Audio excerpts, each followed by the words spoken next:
When military historians calculate the armored power of World War II, they almost always look at combat tallies, gun calibers, armor penetration charts, and tank-on-tank kills.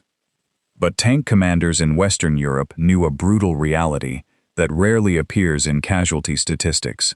The vast majority of tanks lost in combat were not blown to pieces by enemy shells.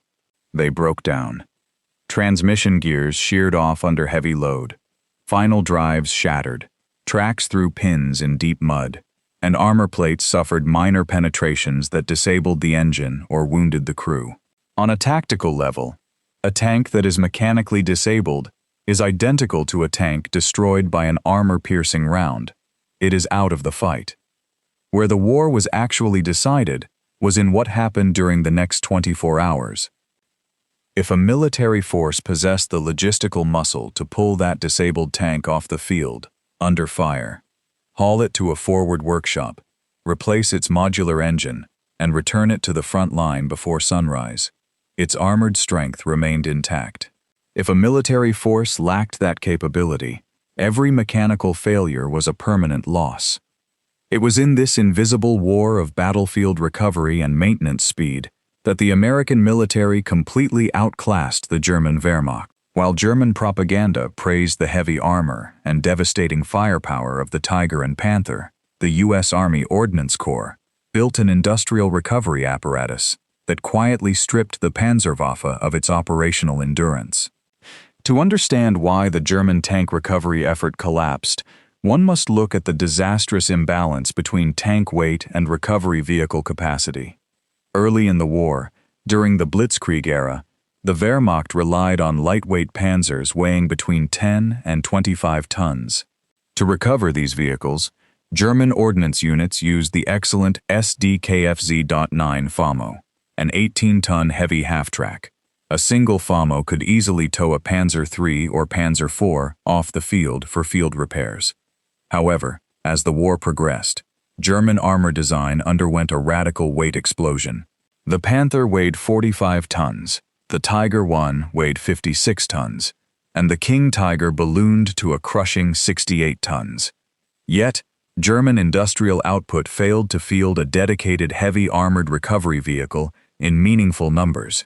The specialized Panther, a heavy recovery vehicle built on a Panther chassis equipped with a 40-ton winch, did not arrive until late in the war and was produced in drastically insufficient quantities. As a result, German recovery crews had to resort to dangerous, improvised measures. To haul a single stuck Tiger tank out of the mud, German doctrine required linking 3 or 4 18-ton FAMO half-tracks together in a tandem chain. This recovery line stretched dozens of yards long, creating an unmissable, highly vulnerable target for Allied fighter bombers and artillery. If the lead half-track was hit, the entire recovery attempt failed. Towing a Tiger with another Tiger was strictly forbidden by Army regulations, because the immense strain would instantly destroy the towing tank's final drive gears, a rule that panicked troops routinely violated, disabling 2 heavy tanks instead of 1.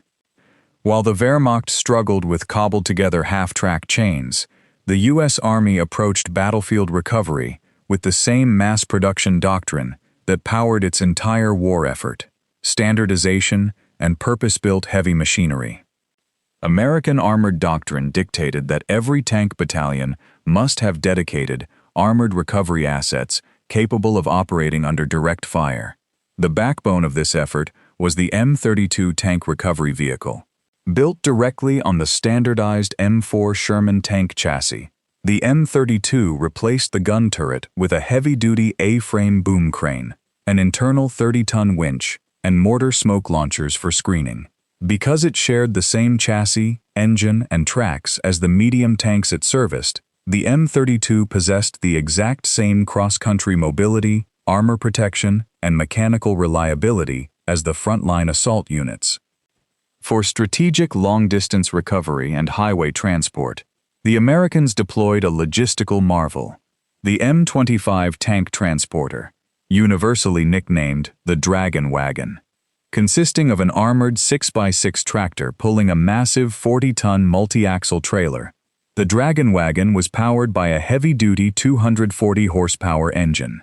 It could drive directly onto an active battlefield, winch a damaged Sherman onto its lowboy trailer, protect its crew behind armored plate, and haul the tank down highway roads at 25 miles per hour, directly to rear maintenance depots, where German crews spent days coordinating multiple half-tracks to drag a broken Panther a few miles over dirt roads. A single American Dragon Wagon crew could retrieve a disabled Sherman and haul it 30 miles to a division repair depot in a matter of hours. For the Wehrmacht, a broken transmission on a Tiger tank in Normandy was often a death sentence for the vehicle. For the US Army, a broken transmission on a Sherman was merely a 2-hour pit stop for an ordnance mobile workshop truck. The divide between American and German maintenance speed went far deeper than towing vehicles. It was rooted in fundamentally opposing manufacturing and repair philosophies. The US Army designed the M4 Sherman with interchangeable, modular components. Transmissions, radial engines, and suspension bogies could be unbolted and swapped out in the field using standardized hand tools. Right behind the advancing armored columns rode US Army Ordnance Heavy Maintenance Battalions, mobile factories on wheels equipped with machine shop trucks, electric arc welders, metal lathes, pneumatic cranes, and vast inventories of standardized spare parts. If a Sherman suffered a destroyed engine or transmission, mechanics did not attempt to rebuild the complex component in the mud.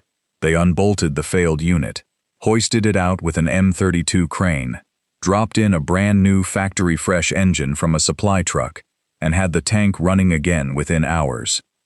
The Wehrmacht, by contrast, was paralyzed by over-engineering and extreme component variation.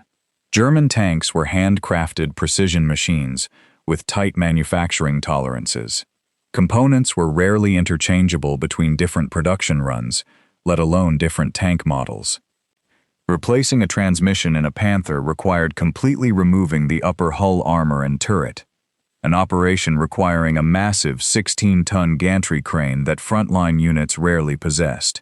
Major mechanical overhauls could not be performed in field workshops. Broken Panzers had to be loaded onto specialized railway flat cars and shipped hundreds of miles back to central factories in Germany. As Allied air power systematically destroyed the German railway grid in 1944, thousands of repairable German tanks sat stranded on rail sidings or in field workshops, completely cut off from the spare parts needed to make them operational again. The ultimate consequence of this operational divide became starkly apparent during the Allied breakout from Normandy and the subsequent rapid retreat across France. Because American ordnance units could recover and repair tanks at staggering speeds, U.S. armored divisions maintained an operational readiness rate that consistently hovered between 70 and 85%. A Sherman knocked out in the morning stood a high probability of being welded, repainted, re-engined, and returned to combat service with a new crew within 2 days.